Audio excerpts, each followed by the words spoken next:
Marble steps are cool at dawn. Olive leaves still hold the night. Smoke is curling slow and thin. Names I whisper to the light. Sing, oh, sing to the stones and sky. Let the old words rise. Let the old words rise. Feet on earth and eyes held high. Well, so friends, welcome back to another video. We are heading into part 6 of How Caesar Won the Great Civil War. So last episode was pretty. It started out pretty bad for Caesar with his invasion of Africa not going so well. He lost most of his fleet and ended up in a fight in a terrain he was not prepared for. But through the power of testosterone, he survived and won the battle. Pretty insane, honestly. So, and pretty lucky. So, yeah, let's go and see this episode. Are not known, but given the encirclement of the Caesarian troops, it is likely they suffered more than the Optimates. Caesar had very nearly lost the entire campaign. If Labienus had not been wounded, he may have been able to better control the Optimate army. Yeah, Labienus did not hold long in this war, honestly. And keep the pressure on Caesar, leaving no I thought he was dead, not wounded. chance for him to escape. But Caesar was saved by his own strategic talent, his men's training, and luck with the wounding of both enemy commanders. True. Nevertheless, Caesar had managed to avoid having his whole army destroyed, as had happened to Curio. He would be able to consolidate and seek a more favorable engagement later. Yeah, he needs to find the rest of his men though. So His first priority was improving the defenses of Ruspina and creating entrenchments from the have a town base to in his Africa. camp and to the sea. In doing so, Caesar ensured his communication lines would be kept safe, while also providing a safe landing ground for any reinforcements and supplies. Caesar had been surprised by Labienus' tactic of mixing light troops with cavalry, and decided to mimic it, pulling light marines and archers off his ships in order to do so.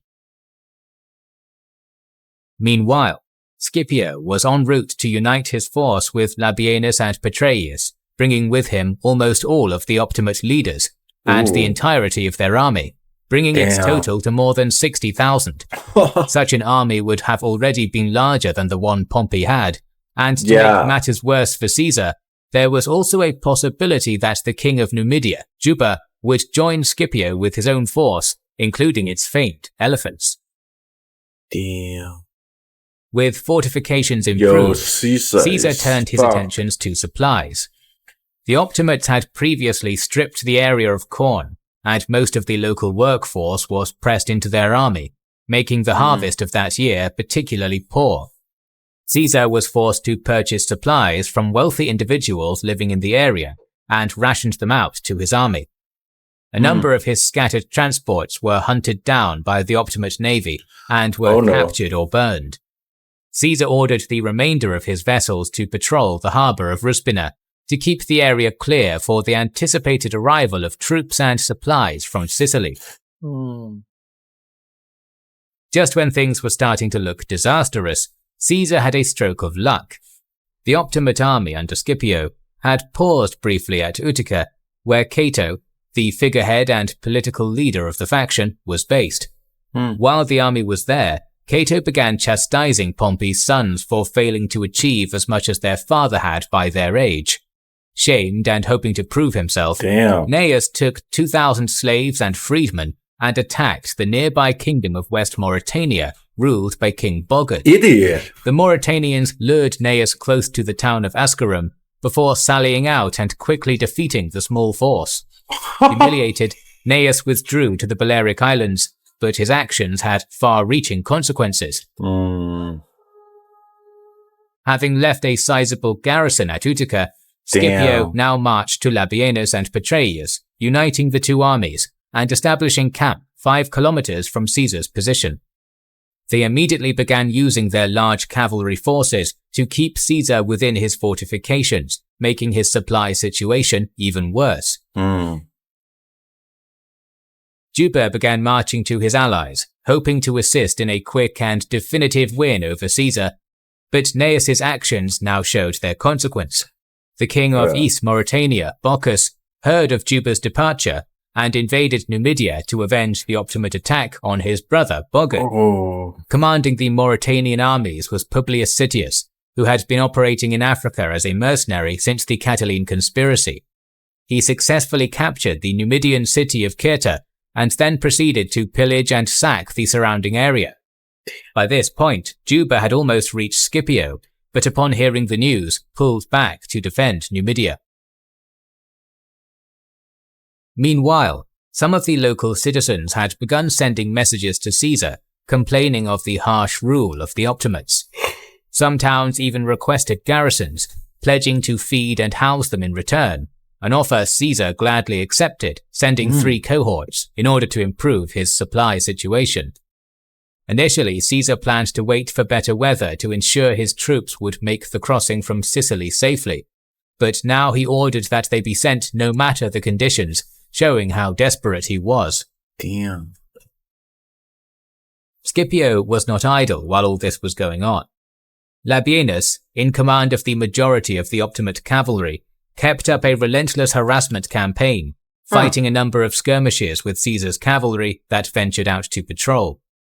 Labienus kept searching for ways of keeping Caesar's forces occupied, including attacking the towns of I'm kind of happy to see that Labienus is okay, honestly, because, like, I'm not really on Labienus' side, but I kind of wanted him to go out a bit more glorious than a bit more later in the war than this, honestly.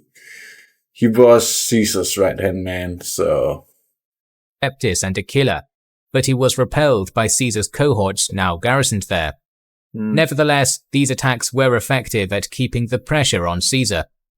Similarly, Scipio would march his army out of camp every day and draw them into battle formation, including the elephants, hoping to intimidate the recruits in Caesar's army. Caesar made a show of indifference, keeping his men at work on their fortifications, but he never drew up his own army for battle. He knew that for any chance of victory, he would need more men, particularly more veterans. Heavily outnumbered. His best play was to keep his men behind their fortifications of trenches and palisades and bide his time. His patience paid off. Sallust had arrived in Kirkina, the site of a large Optimate grain supply, which was poorly defended. He easily chased off the garrison and immediately sent the supplies to Caesar. Simultaneously, 2 experienced legions, the 13th and 14th, were finally dispatched from Lilybaeum. Good luck with the weather and Caesar's patrolling fleet allowed all the legions and supplies to arrive at Ruspina with relative ease. Nice. Soon after, Scipio sent 2 Gaetulian spies into Caesar's camp to assess the new situation. However, the Gaetuli, who had greatly benefited from the actions of Caesar's uncle-in-law, Gaius Marius, during and after the Jugurthine War, immediately defected to Caesar. They informed him of Scipio's numbers and the morale of his men, in particular, that the Optimate 4th and 6th legions were waiting. Caesar's uncle in the Jugurthine War? Who is that?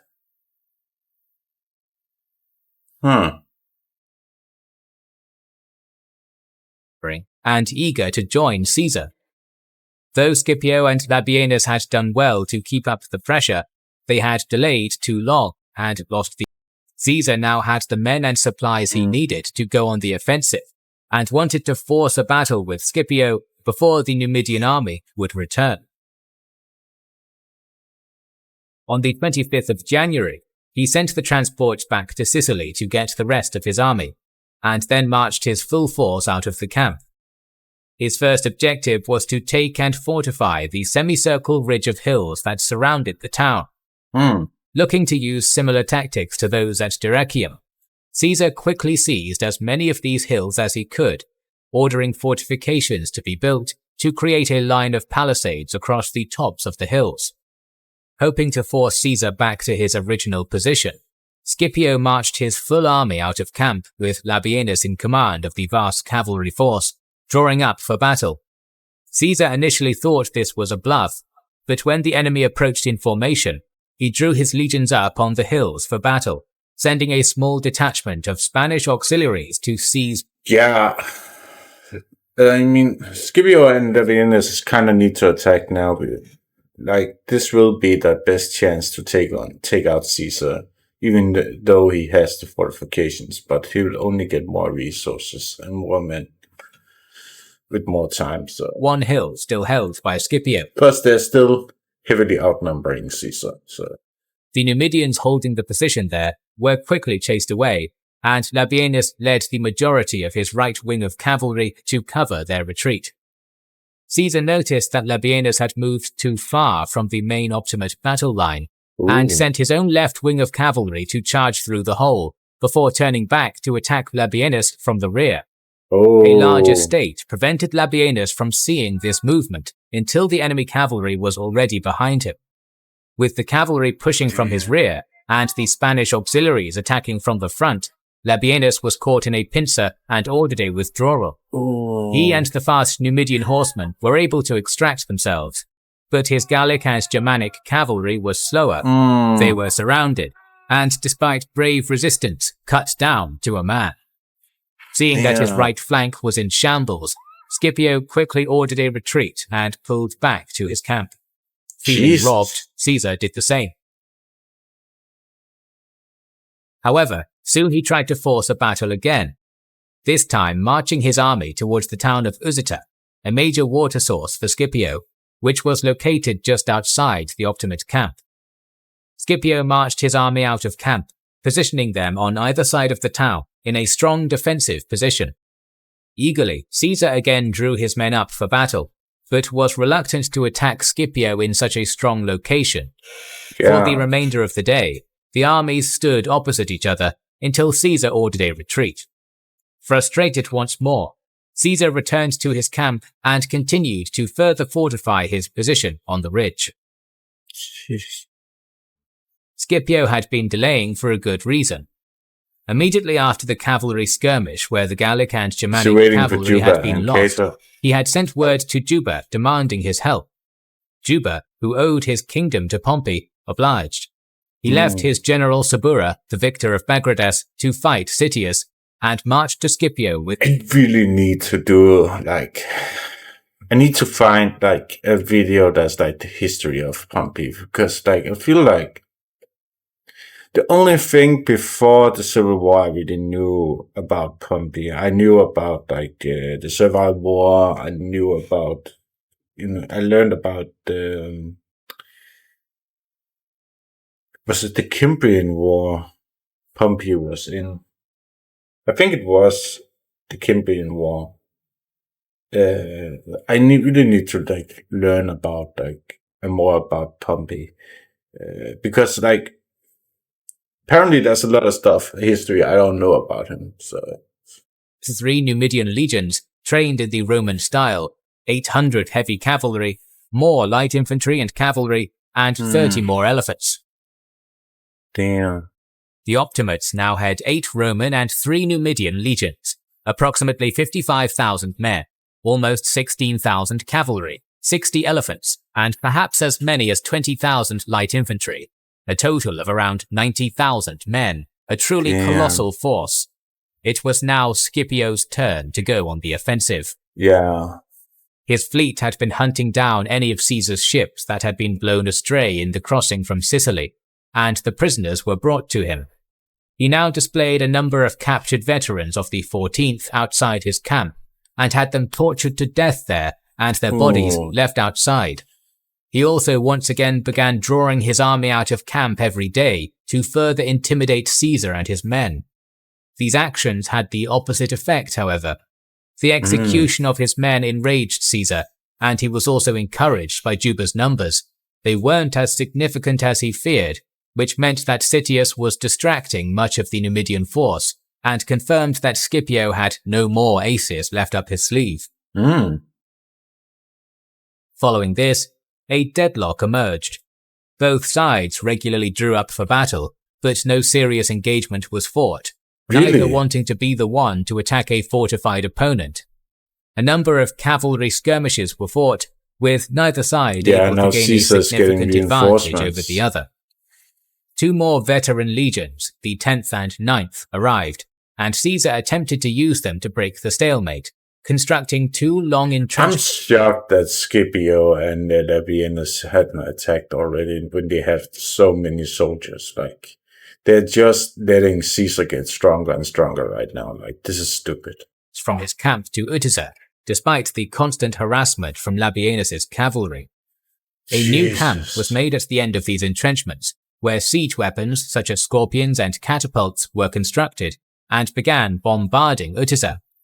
Caesar's constant pressure and the they're just letting Caesar get more and more soldiers and let him do whatever he wants. Like, these two are just idiots and cowards. Like, proximity of his new they actually piss me off right now. Like, this is stupid. Camp to that of Scipio's encouraged some of the Optimate troops, mainly Gaetulians, but also a number of men from the 4th and 6th legions, to change sides. Yeah, because their leaders are idiots.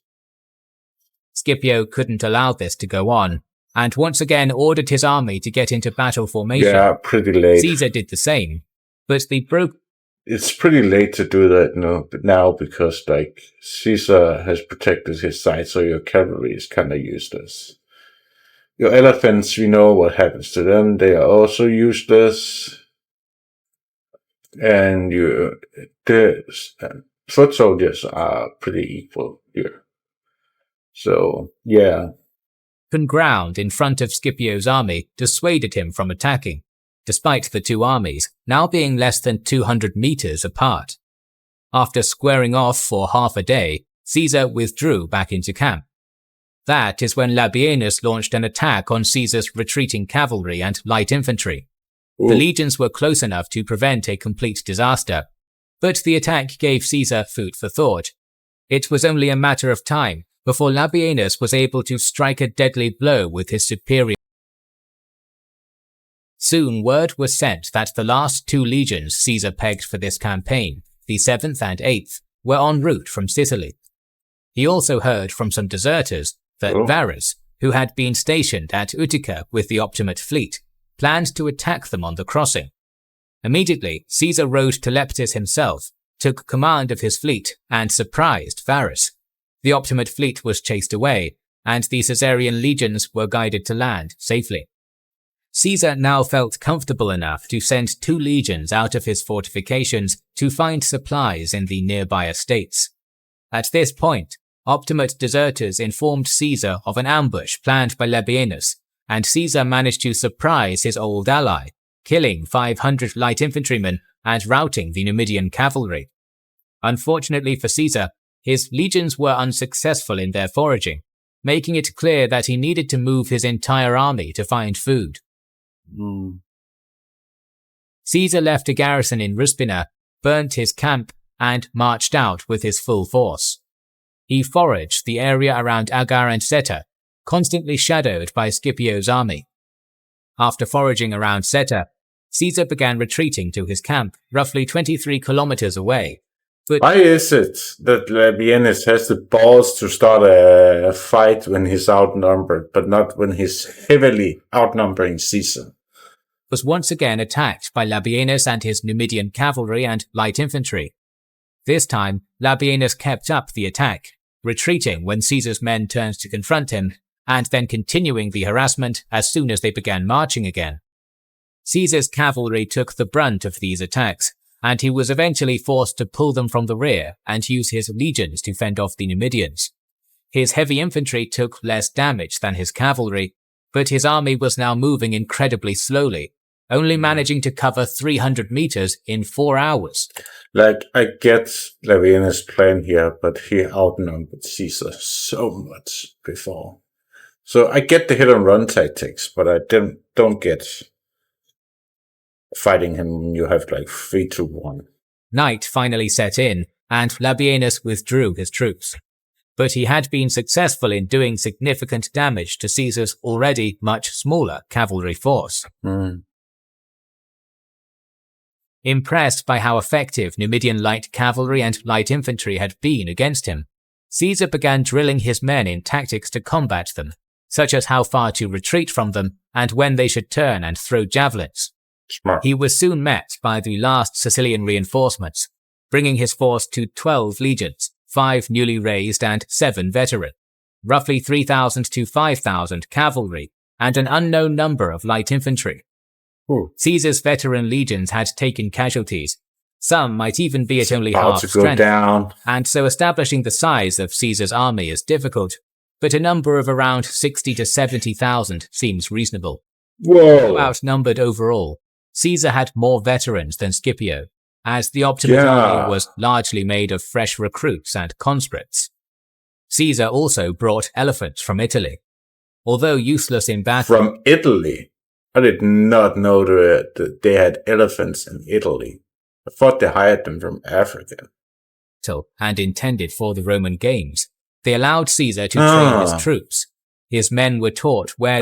so they are meant for, like, the Colosseum for, I don't know, entertainment. Elephants were vulnerable, even in armor, and his cavalry practiced throwing dummy javelins at them.